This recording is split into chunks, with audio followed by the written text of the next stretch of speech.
आतंकवादी कौन ये तय करना जरूरी हो गया है। नमस्कार, मैं आपके साथ हर्षिता शर्मा स्वागत करती हूँ आपका द ग्राउंड टीवी पर।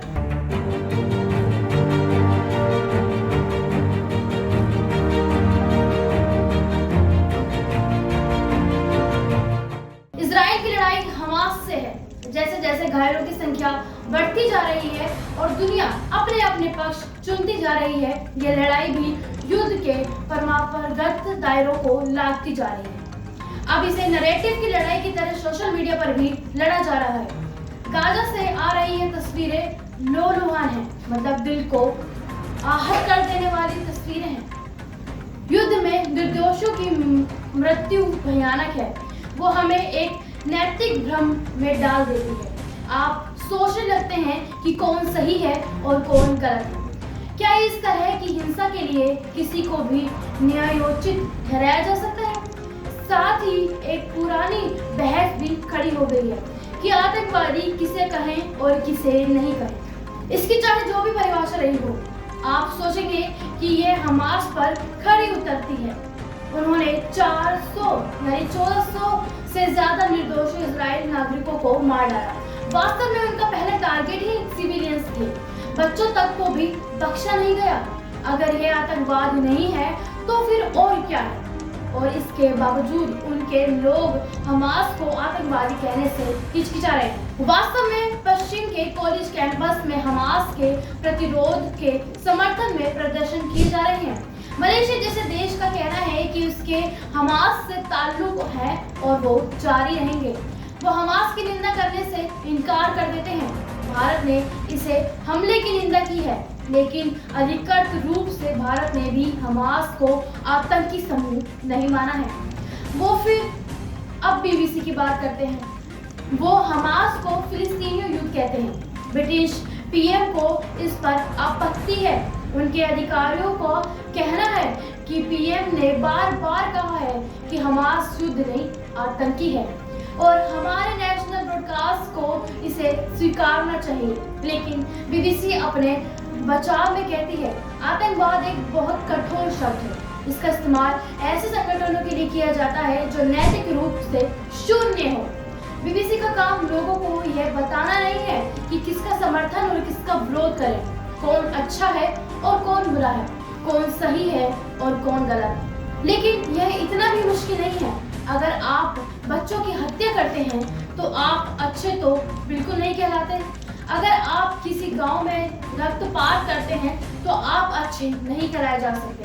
फिर आपके इरादे चाहे जो भी रहे हो, और उसके बावजूद आज वो हमास को आतंकवाद कहने में मुश्किलें आ रही हैं। कुछ तो उसे रोमोटाइज भी कह रहे हैं। वो कह रहे हैं कि जो किसी एक के लिए आतंकवाद है वह किसी दूसरे के लिए सेनानी भी हो सकता है। लेकिन निर्दोषी नागरिकों का कत्लेआम तो आज़ादी की लड़ाई में नहीं आता। यह तो सिर्फ केवल खून खराबा ही है, और ये खून खराबा पूरी दुनिया में होता रहता है। आज, कल, परसों, एक साल बाद ये हमेशा ऐसे ही चलता रहेगा। कश्मीर का ही उदाहरण ले लीजिए। फरवरी 2019 में पुलवामा हमला हुआ। भारतीय सुरक्षा अधिकारियों को ले जा रही एक बस पर सुसाइड बॉम्ब द्वारा हमला किया गया और 40 जवानों की जान चली गई। तब बीबीसी ने क्या कहा? उन्होंने कहा कि सैन्यवादी ने बस पर हमला किया है, आतंकवादी ने नहीं। यहाँ पर जैश-ए-मोहम्मद की बात की जा रही है, जो एक घोषित आतंकवादी संगठन माना गया है।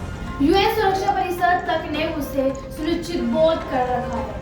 इस ट्रेंड को बदलना अब बेहद जरूरी हो गया है, क्योंकि किसी हमले के स्केल और उसकी गंभीरता को शब्द ही तय कर पाते हैं। आतंकवादी सेनावादी से अलग होते हैं। आतंकवादी वे होते हैं जो राजनीतिक कारणों से हिंसा का इस्तेमाल करते हैं, जबकि सैन्यवादी जरूरत पड़ने पर बलपूर्वक के लिए हमेशा तैयार रहते हैं। दोनों में बेहद अंतर है। जब आप एक आतंकवादी को सैन्यवादी कहते हैं तो आप उसके खतरे को कम कर बताते हैं। ये तो हार्ट अटैक को सीने में दर्द बताने वाला उदाहरण हुआ।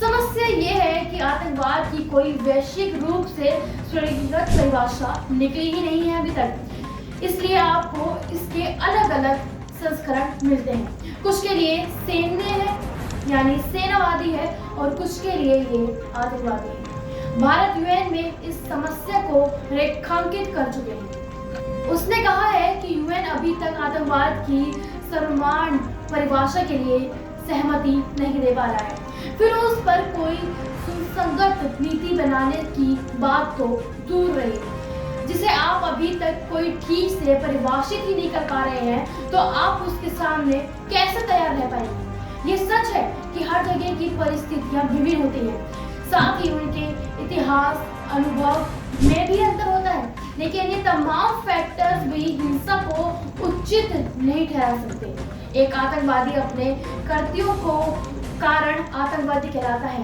अपने कर्मों के कारण आतंकवादी कहलाता है, अपने काम के कारण आतंकवादी कहलाता है। उसे किसी और नाम से पुकारना उसे शिकार हुए निर्दोषों का अपमान करने वाली बात होगी। आतंकवाद की कोई वैश्विक रूप से स्वीकृत परिभाषा नहीं निकली है अभी तक, इसलिए आपको इसके अलग अलग संस्करण देखने को मिलते होंगे, सुनने को मिलते होंगे। कुछ के लिए ये सेनानी है और कुछ के लिए ये सैन्यवादी है।